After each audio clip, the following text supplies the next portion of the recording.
of the United States of America and to the republic for which it stands, one nation, under God, indivisible, with liberty and justice for all. Today's meeting was noticed in compliance with the South Carolina Freedom of Information Act. This commission acts in review and recommending capacity for comprehensive plan amendments, text amendments to the Charleston County Zoning and Land Development Regulations Ordinance, rezonings, and plan developments. The commission has decision-making authority on road name change requests, public project reviews, appeals of administrative decisions on final plats and subdivision matters, as well as other matters pursuant to Chapter 29, Title 6, Section 6-29-340 of the Code of Laws of South Carolina as amended. If you sign up to speak at today's meeting, please you should have filled out the sign-in sheet by the door.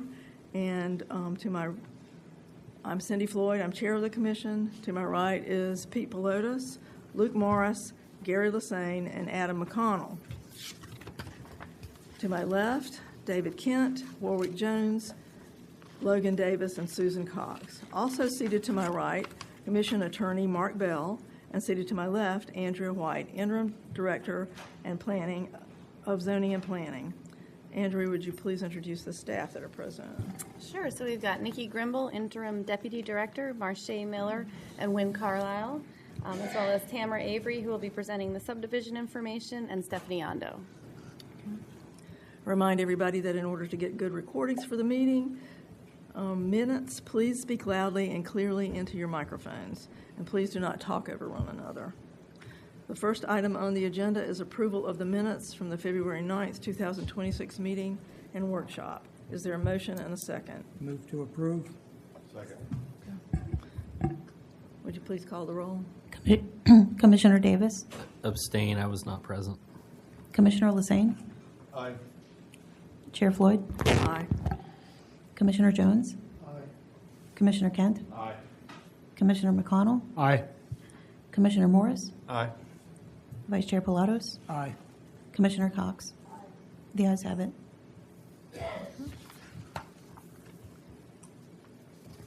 All right, the next item on the agenda is case ZRES-01-26-00171, a request to rezone tax map number 475-02-00-031 from the low-density residential of R4 zoning district to the neighborhood commercial NC district.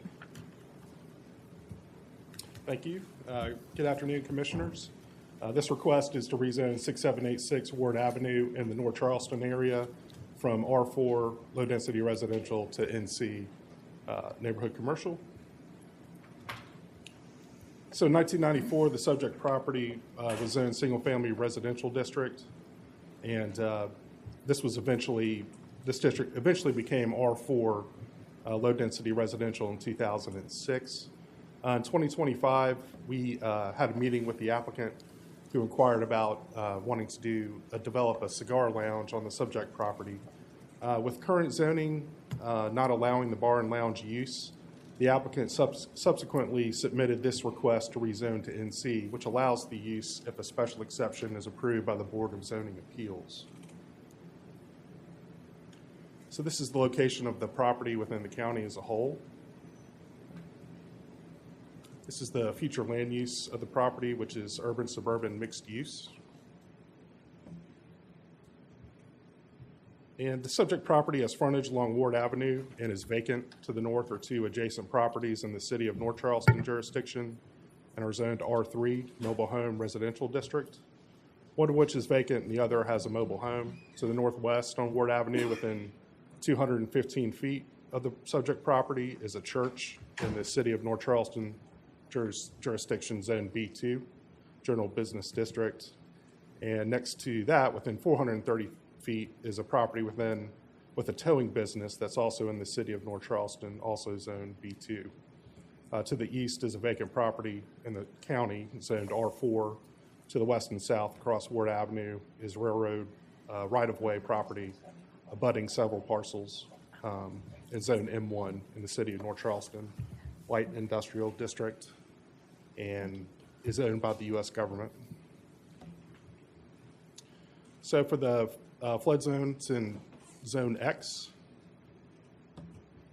So aerial view to the north and to the south. These are site photos of the subject property. And these are adjacent parcels. This is a comparison of land uses between the current R4 zoning and the proposed NC zoning district. The uses in bold on the right are allowed in NC but not in the current R4 zoning, and includes the bar and lounge use discussed earlier.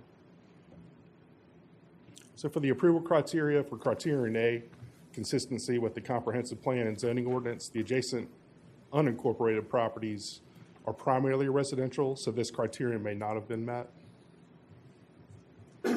Criterion B may not have been met due to the possible lack of compatibility with the existing uses and zoning of surrounding properties.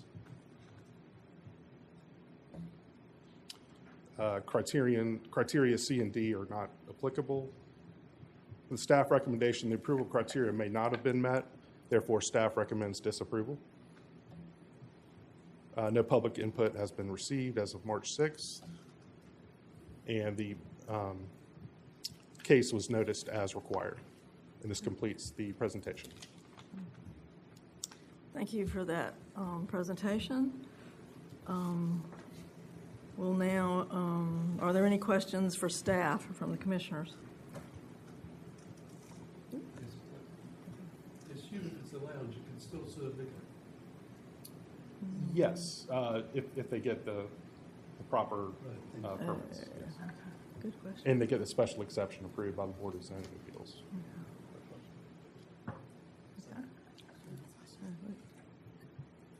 What are the conditions for the bar and lounge use?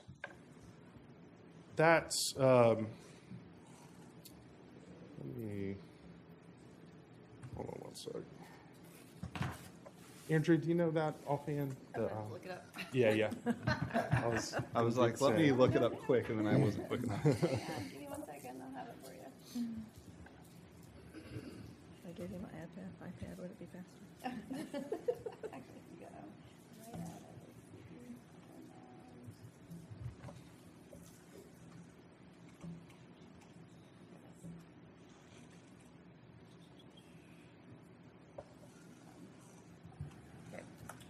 You asked about the conditions of use on restaurants, bars, and lounges, is that right? Yes. Okay, yeah. So all proposed bars, lounges, restaurants serving beer or alcoholic beverages located within 500 feet of the property line of a lot in a residential zoning district or a lot containing a residential use have to go to the Board of Zoning Appeals for a special exception approval. Okay. Thanks. Mm-hmm. All right, so where does that put us? It's within that 500 feet, so it would require the special exception. Okay. All right. We'll now hear from public comments. Each speaker will be limited to 2 minutes. Please state your name and address before giving your comments. Okay, the first speaker is Betty C. Who's doing the timer? They'll have it up there. Betty C., 2413 Eagle Drive, North Charleston. Can you pull the microphone down closer? Betty C., 2413 Eagle Drive, North Charleston. Good afternoon. We stand on behalf of the residents of the Millen Park Stall Road Civic Group community in reference to this issue.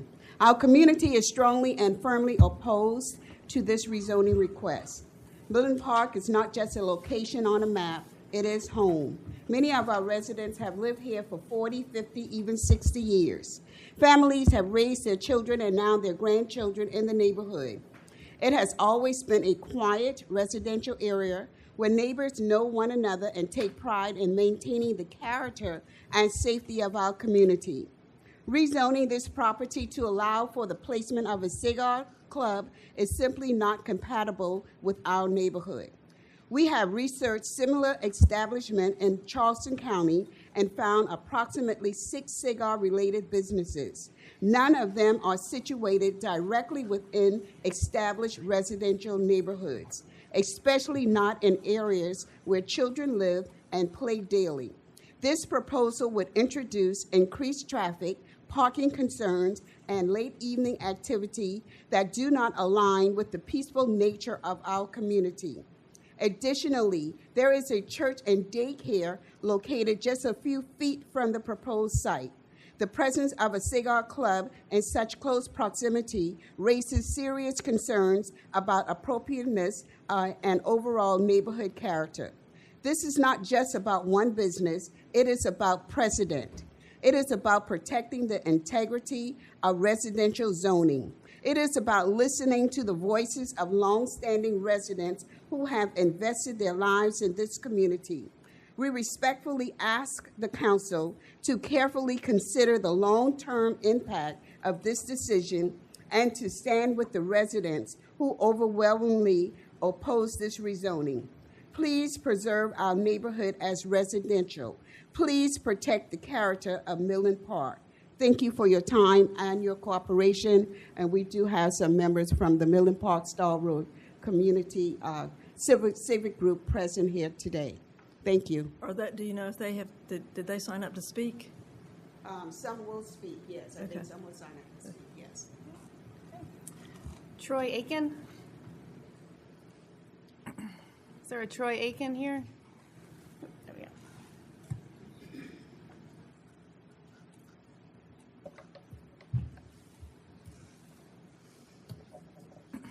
Good evening, everyone.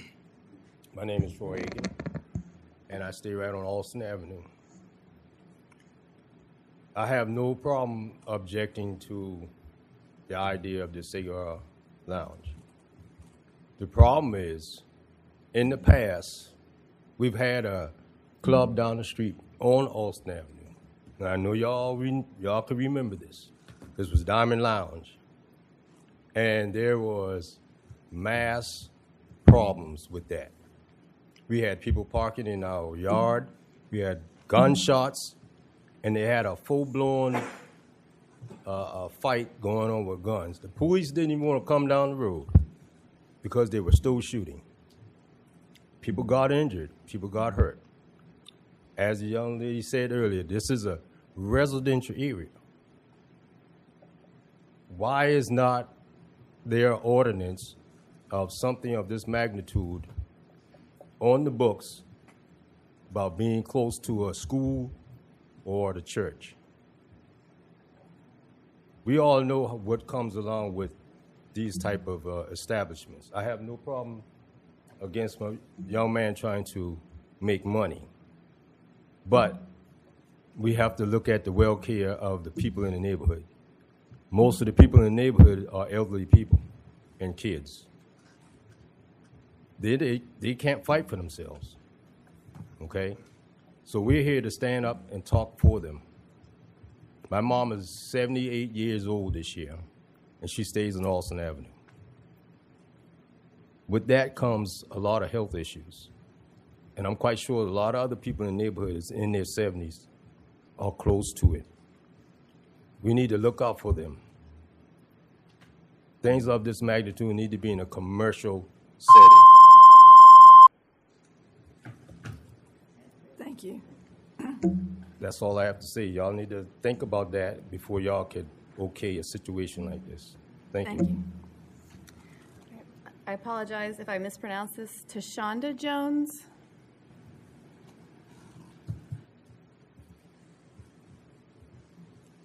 Good afternoon. Tashonda James, 4569 Lowell Drive, North Charleston, South Carolina, 29418.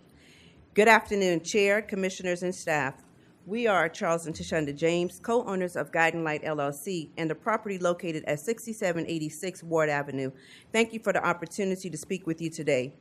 We are requesting the rezoning of our property from R4 low-density residential to neighborhood commercial NC to establish a private Black-owned cigar jazz lounge. Our vision is simple: to create a safe, upscale, community-minded space that adds value, not burden, to the community.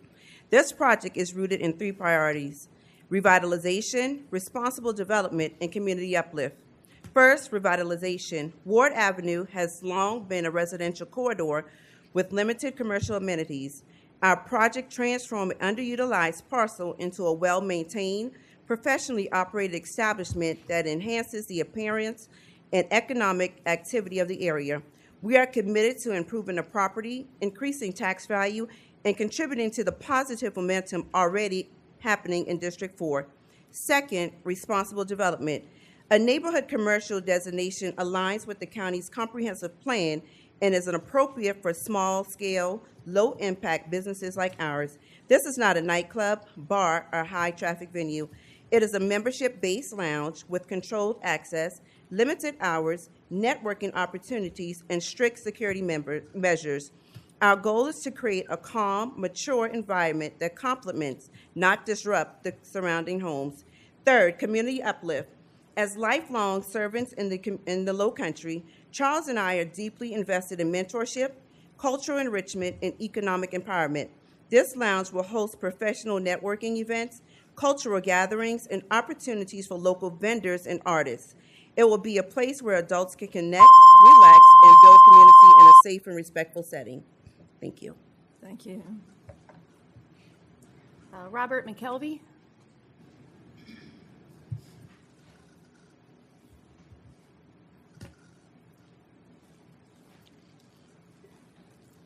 Good afternoon, everybody. My name is Robert McKelvey. I'm a disabled veteran, and I live on Austin Avenue. I resided there my whole life. I'm 64 years old. My mom's 87. She still lives there. The cigar lounge, hey, I smoke cigars. I went and bought one. I went to a cigar lounge yesterday on Ashford. They $25 for one cigar, and you got to pay membership, $250. I'm like, hold up. I don't need to be in a cigar lounge. The thing is, nobody in that community can afford to even attend that cigar lounge. And the area, I mean, they've been neglecting us for so many years. I called North Charleston, because I ride my bike down the sidewalk. You can't even ride. We got the biggest company, Boeing, in America. And outside of Boeing, you come to Millen Park, and we got the worst sidewalks, streets, roads. Nobody want to do nothing. Now they want to put a cigar lounge. We got traffic. It's only one way in the Austin Avenue, no way out. So they got two sets of apartments they let build. They built those apartments. It's no way but one way in there, and they can't get out. And it leads to Ward Avenue.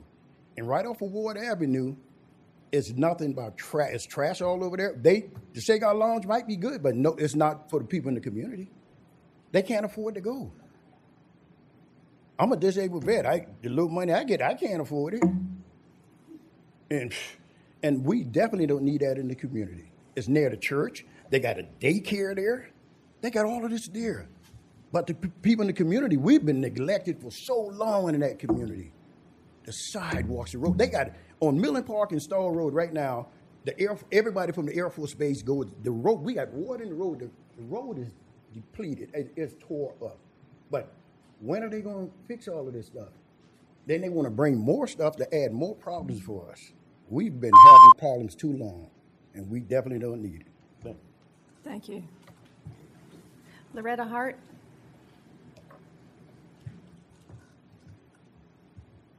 Good afternoon. My name is Loretta Hart, and I am the principal of Maryford Early Learning and Family Center, located on 3180 Thomasina McPherson Boulevard. I just came to talk on the character of Mr. James and how he has been a true blessing to our center. So I hear what the community is saying, but I know that he is an uplifting citizen and that he has given back. I know his character. I hear what the community is saying, but I know that he is a hard worker and that he would do no harm if he know what's going on or if they speak to him personally. He has been a true blessing to our students where he has come in and given every student, during Christmas time, he makes sure that every student leaves with a gift. And he pours his hearts out also to our staff. During Staff Appreciation Week, he is there giving his dedication, his service, and his wife also. And so I hear what the community is saying, but I mean, I feel like they should have a conversation with Mr. James and really find out who he is personally. I really don't feel like he has any ill will in bringing this organization into this community, which I've also known him to give back from his heart. And he also helps us fundraise to make sure that our students and our teachers are given the same opportunity as everyone else. Thank you. Jackie Berger.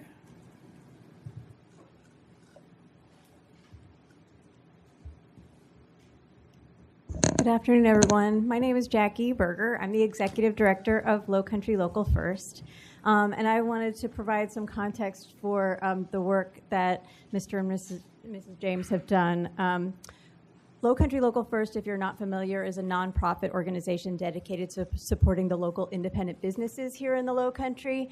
And we offer a 13-week community business academy. And both Tashunda and Charles took the academy and they worked their butts off designing a business plan that they put their whole hearts behind.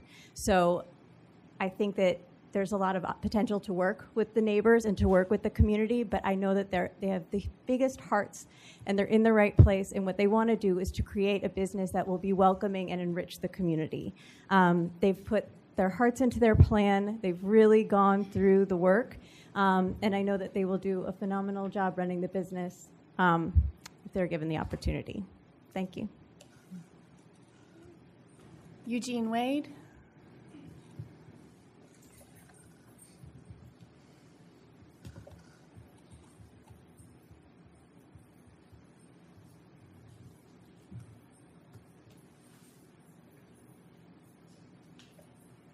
Hello, everyone. My name is Eugene Wade. I've lived on Raymond Avenue for 62 years. So we're long-time residents. I'm not going to stay before you long because I think she covered pretty much everything that we needed to hear, except for we have a church adjacent to the property right there that they're talking about putting the cigar lounge. And then what are the setbacks? I think he mentioned something about 500 feet. You don't have that. And then we're also concerned about stormwater, runoff, things to that nature when they start, if they're starting construction, because we've had, for years, we've struggled with rainwater and flooding for developers coming in, and they're doing short engineering as far as getting everything ready for stormwater, such as that. So I'm against the cigar lounge, and I'm an advocate cigar smoker, but alcohol being right there in the center of the community and next to the church, I'm against that. Thank you.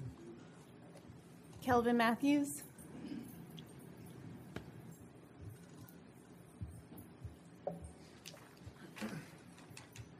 Good afternoon, everyone. My name is Kelvin. I'm in Goose Creek, South Carolina, 130 Thistle Road. And I'm here today to show support to my friend, Charles James, who I simply know as Charlie. I want to begin by saying that I'm here as a private citizen, not as a representative of our local, that's Local 1422. However, Charlie and I are both proud members of Local 1422. Now, I'll admit, when Charlie first told me he wanted to open a cigar lounge, my first thought was, that's a great idea, but I hope you like meetings. But the more I thought about it, the more it made sense, because Charlie has never been the kind of person who does things halfway. I've known Charlie for years through work, and in that time, I've come to know him as a hardworking man, someone whose word means something, and someone who treats people with respect. And in my line of work, a person's reputation matters, and Charlie has built a good one. But what I think it is important for all of you to know is that Charlie doesn't just work in this community, he gives back to it. As Ms. Hart alluded to, Charlie has spearheaded a toy drive during Christmas for the children at Mary Ford Elementary School. And I've had the chance to work alongside him in that effort, helping to organize and deliver the toys to the children there. And every year, Charlie even goes a step further. He shows up dressed as Santa for the kids. And I'll tell you something, when those children see Santa walk through that door, the whole room lights up. For a moment, those kids aren't even thinking about anything else in the world except for the fact that Santa came to see them. That's the kind of heart that Charlie brings to the community. Starting a business takes courage, it takes investment, and it takes responsibility and willingness to stand behind what you're building, and Charlie understands that. The Charlie I know isn't trying to create a problem for the neighborhood. He's trying to create a place where adults can gather, relax, build relationships, network, and enjoy themselves responsibly. I understand that when something new is proposed, People have questions and concerns, but that's part of the process. But if character counts in that process, I can tell you with confidence that Charlie is someone who cares about doing the right thing. Thank you. Philip Ravenel?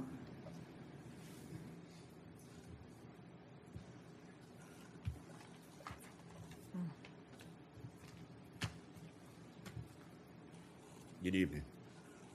Can you hear me? Oh, good evening. My name is Philip Ravenel. I live at 178 Westminster in Goose Creek, but I attend Lovely Mountain Baptist Church for nearly 65 years. Millen Park. We had two clubs established in Millen Park in the earlier days, and it started out just the same way that Mr. Charlie has an idea of doing. We had one first club open, was just for kids after school. They stop by and buy a little knickknacks before they go home. Business got good.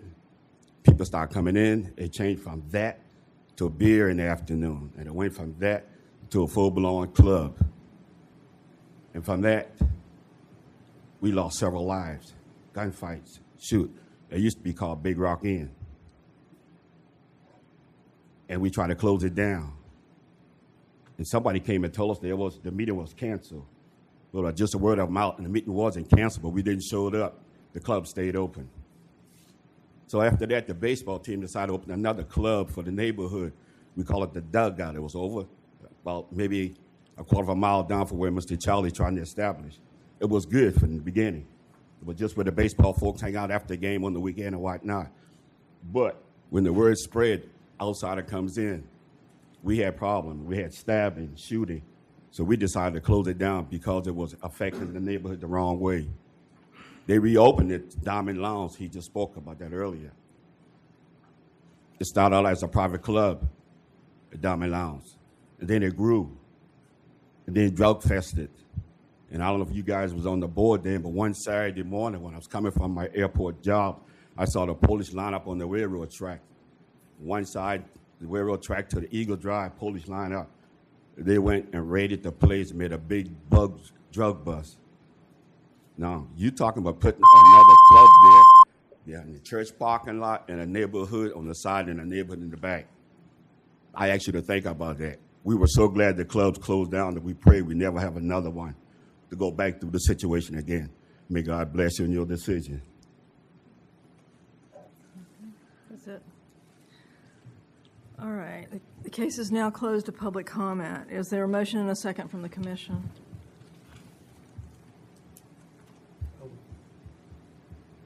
Propose that we accept the staff recommendation.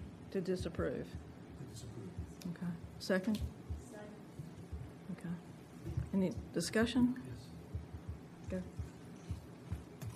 guess the application is there's no certainty if we were to approve this that the bar or lounge would be approved because it's got to go before another body. Which means if it goes that way, and we were to approve this, there'd be a whole set of other operations that would be implemented on the property. So in effect, if the purchase does not go through, or there is no agreement, this is open to all the activities that are in the new proposed zoning. I'm inclined to side with the majority of people here as to possible adverse impacts. And again, the character of Mr. James may be impeccable, but he does have the option, if he acquires the property, to sell it, and all of the other things that are approved for this zoning will be applicable. Thank you, sir. Okay. Anybody else?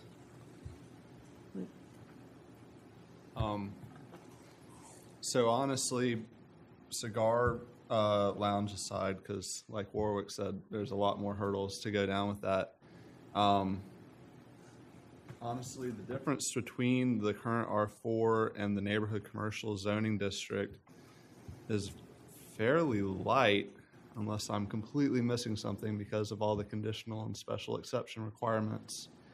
And maybe this is kind of a question for staff, because obviously y'all had some concerns about the increased use of the property.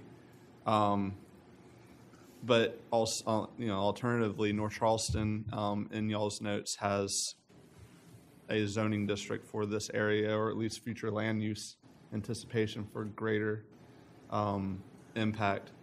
What am I just missing something in the use different designation? I feel like with all the special exception and conditional requirements for all those other uses, and there's no change in the density, that there's not really much difference other than a loosening of some commercial restrictions.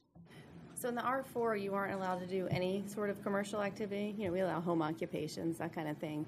But this, we have two main non-resident or commercial zoning districts: neighborhood commercial, which is sort of the neighborhood oriented, and then community commercial.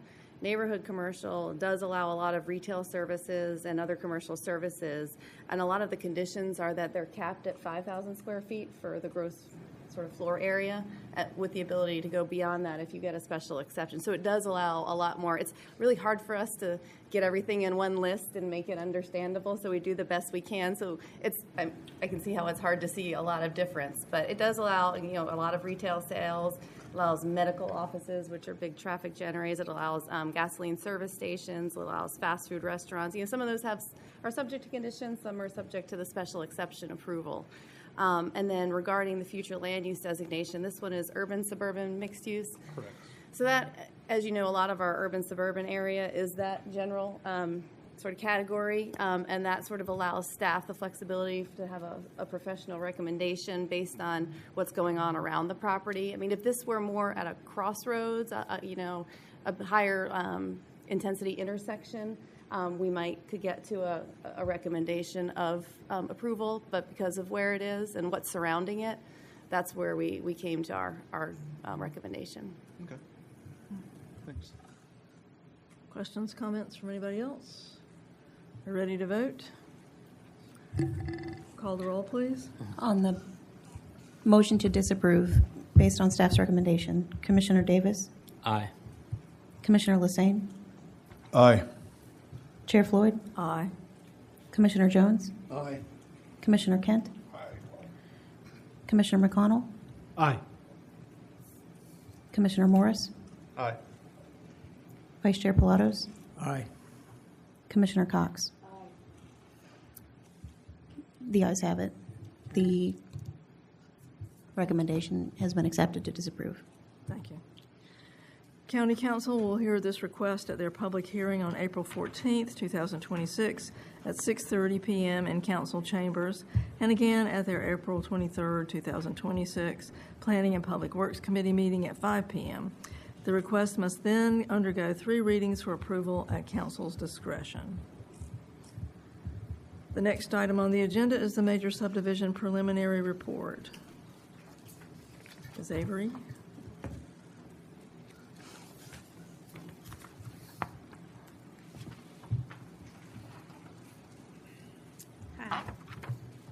So we had one preliminary plat submitted within the past 30 days. This is over near the Red Top subdivision, or Red Top area off of Beast Ferry, West Ashley, located off of Bear Swamp Road. And it is TMS numbers 287 ending in 044, 043, 041, 192, and 207.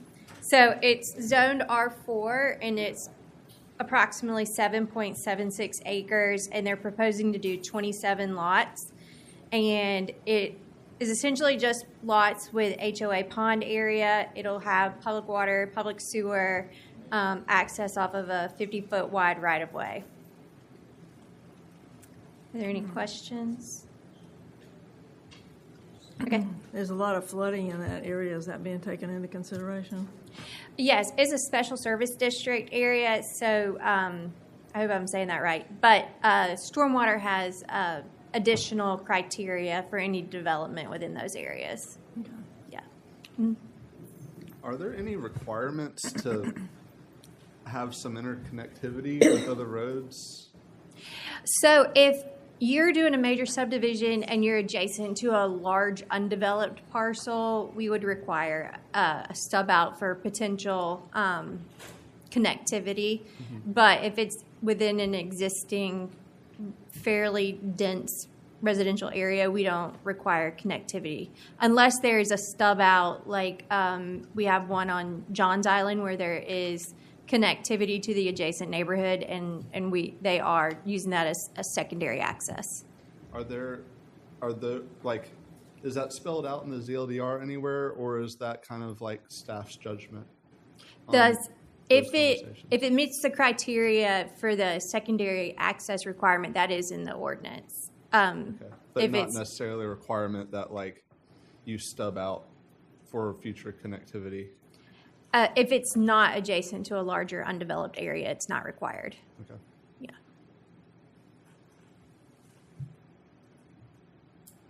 Good. All right. Thank you. Thank you. All right. The next item on the agenda is election of officers for the Planning Commission Chair and Vice Chair. The Planning Commission rules and procedures state that before the close of the March Commission meeting, the current chair shall call for open nominations, and members will select by majority vote of the membership one of its members as chair and then one of its members as vice chair for the new year. The newly elected chair and vice chair shall begin their terms upon completion of the meeting in which they are elected. Are there any nominations for the Planning Commission chair? I'd like to nominate the current incumbent, Cindy Floyd, for chair, and Peter Pilatus for vice. I'll second that. Okay. I'll third it. I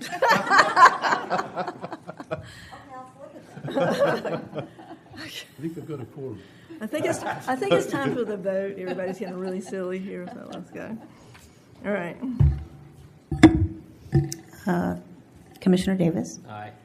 Commissioner Lassane. Aye. Chair Floyd. Aye. Commissioner Jones. Aye. Commissioner Kent. Aye.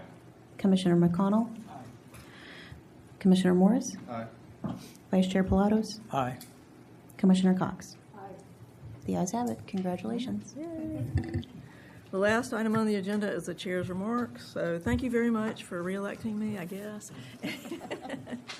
And I look forward to working with you all in the coming year. And if does anybody have any further business that they want to bring up? Okay. If there's no further business, this meeting of the Charleston County Planning Commission stands adjourned. The Planning Commission will hold its next regularly scheduled meeting on Monday, April 13th, 2026, beginning at 2 p.m. in council chambers. So we're adjourned. It doesn't hurt.